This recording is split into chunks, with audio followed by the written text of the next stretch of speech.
The 2009 Wharton India Economic Forum, titled India, The Road Ahead, took place in Philadelphia and brought together CEOs of leading Indian companies, investors, heads of non-profit organizations, sports celebrities, and Bollywood stars to discuss where India is headed in an age of economic uncertainty. India Knowledge at Wharton brings you one-on-one conversations with these leaders. Thank you, Mr. Bhatia, for joining us. We all know you from Hotmail, which the rumor on the street at least is sold for $400 million. I don't know if you can confirm that. But you have since been involved in various other ventures. Can you tell us about some of these other projects that you have been with since Hotmail? Sure, definitely. One of the ones that I'm very excited about, which we will go live in the next month or two, is a company called Instacall. And the specific product that we have developed is called Live Documents. And this is based on a new technology. It's Flash-based. It's a complete software written in Flash. And it runs on the Adobe's integrated runtime environment. But the advantage of this is that it is a complete replacement for Microsoft Office for all the three components, all the four components, I should say, Word, PowerPoint, and Excel, and Outlook. But the unique advantage being that it runs on every platform, which is on PCs, on Macs, on Unix, on Linux, and within the browser. And it lends itself to better security and better collaboration. So that is one company that has been working on this technology for the past 3 or 4 years, and I'm quite excited about. Then there's another company called Sabse Bolo, which is an audio conferencing platform that we have developed for developing markets such as India and Malaysia and some of the African countries. This allows cellular carriers in these countries to offer an inexpensive way of providing teleconferencing services to their subscribers. The next product that we will launch on this platform is a mobile PBX. So instead of people having to buy PBX equipment and install it in their premises, they'll be able to do it virtually. And we hope to partner with some of the carriers in these developing countries. Then there are a couple of others. One of them, you must have heard of Nano City. I'm hoping to develop an entire city outside of Chandigarh and also now in Gujarat, which will emulate the vibrancy of Silicon Valley. And we hope to do that by providing modern infrastructure and also providing a platform for education. I mean, you cannot have Silicon Valley without the knowledge. So it will be a knowledge city, and hopefully it will grow into becoming a center for creation of intellectual property in India. Now, some of these other projects are distinctive, but the first project that you mentioned, there are other players, right? There's ThinkOffice and others. What makes your program distinctive? Yeah, we've looked at all of the competition, including Google Docs and Zoho and a whole bunch of others. All of them have taken OpenOffice, the entire OpenOffice suite, and put it on the web. In other words, they have web-enabled OpenOffice. OpenOffice itself has a number of limitations. It is not fully functional when you compare it with a product version of Office. For example, the Excel does not have macros. We have chosen not to take that path and instead develop our own suite of applications, which not only matches the functionality of Office, but takes it one step further. For example, we have integration with Twitter. We've got complete ability to publish any charts or any graphics that are created in Excel onto any web page. We have also enabled PowerPoint to be widgetized so that it can be published as a widget that can be embedded in any HTML document or any document on the web. We've integrated it with Google and Google Maps. So if you look at, say, names of certain cities, instead of just putting up a bar chart with the names of those cities, it will actually bring up these cities on a map. So it allows us to be more Web 2.0 like, because we are based on the web and also on the desktop. We can very easily integrate with other web-based services. Now, you had obviously Hotmail, which was exceedingly successful as a venture.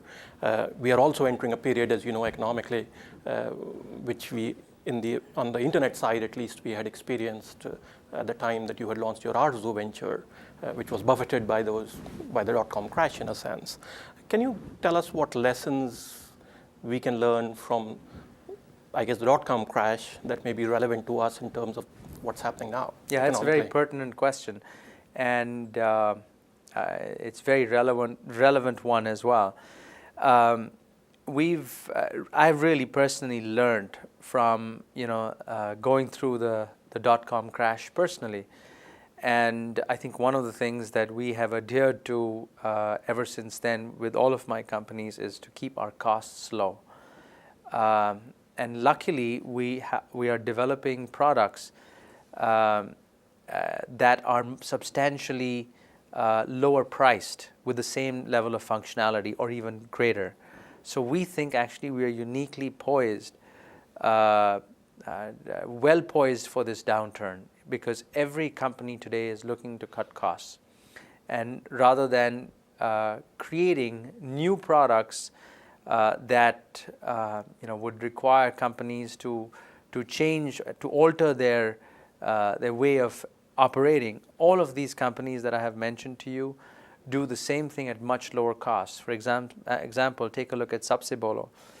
It's built on Asterix, which is an open software for telecoms, and it enables these telecom operators to provide the same service at a substantially lower cost. Same thing with live documents. If Microsoft charges $400 per copy retail, we can sell the same service at $5 per user per month. So we think we're uniquely poised, and one of the things that we've done quite effectively is keep our development costs and people costs very low. From an entrepreneurial standpoint, though, confidence and bluster is an important sentiment, and we are living in a time where clearly fear is stalking the land. What impact does it have on the entrepreneurial spirit, and what do you say to those entrepreneurs who feel that fear at this moment? Necessity is the mother of invention. So while on the one hand you are correct, there is a general fear that has pervaded the entire marketplace, and that includes entrepreneurs. I will say that funding for new ideas and new startups has and will come down substantially. But having said that, so will the competition. So if you've got a unique enough idea, and you have to really be careful about identifying market need, this is actually a great time to start companies, but you've got to be very careful in that you really hit a true market need. And for that, it's safer to tread, there are two ways you can innovate, at least in three ways you can innovate in Silicon Valley. You can make something substantially cheaper at the same price, or you can make something substantially better at the same price, or you can make, now with this new mantra of clean technology, you can make something substantially cleaner at the same or reduced price. These days, if you can do something, you can create something which is substantially cheaper, that will do, I think, the best, because the marketplace is looking to lower its costs across the board, whether it's companies or it's individuals. They're looking to find the same quality, and that's the reason why netbooks, for example, have become so successful and so popular, and people talk of the netbooks being the next revolution, because they are approaching the price points that the one laptop per child initiative was hoping to achieve, using a cheaper processor and doing the same thing at about $299 per computer. So that's getting down to that level. So that's the advice I would give to entrepreneurs, that look to doing something which people are already familiar with, which people have already purchased in the past, but try to see if you can shave the costs and provide the same value at a lot cheaper price. Now, you have also, I guess, been an entrepreneur both in the US and now in India. One, I guess, why did you choose to make that shift to India? And how would you, I guess, evaluate the climate for entrepreneurs in India versus that in the US? Well, there are opportunities and challenges in both places. The advantage of a very well-developed marketplace like the United States is that it's a lot easier to sell if you've got something unique and something which is far superior to what exists. Like once again, in India, people are looking to get their their needs fulfilled at a lot cheaper price. So it's a very price-sensitive market. The advantage of developing something in India, it's that the costs of development are a lot lower, but so also are the inefficiencies of the marketplace because of the poor infrastructure in the country. When you've got to battle power cuts and water shortages and frequent infections spreading through your office space, I mean, the human productivity does take a beating. And on the other hand, in the U.S., to find quality talent, at least in the high-tech space, it's a lot easier, at least in Silicon Valley. But the opportunity of servicing a market which is at the bottom of the pyramid of 700 million people who've never used certain products, I think that is a true challenge, and at the same time a great opportunity. And so entrepreneurs have to be creative in packaging their products and in squeezing costs out to service that market. Okay. Finally, I guess you came to this country as an immigrant and I guess had the opportunities that you did, and you recognize that under these economic pressures, there are pressures to essentially close that free flow of human capital. What's your sense on that? No, I think that's a really bad idea because increasingly the world is becoming more global. And I think as a human species, if we have to advance, we have to bring down barriers. And to a great extent, inexpensive communication has already done that. People don't need to physically be present or live in a particular place in order to do business. And I think it's beneficial for every country to open its markets both ways. Because while, for example, take the example of this very recession, while the entire Western world is suffering from a slowdown, India is still growing, albeit at a much lower rate of growth than before. But there is a tremendous opportunity. Like take, for example, the housing sector.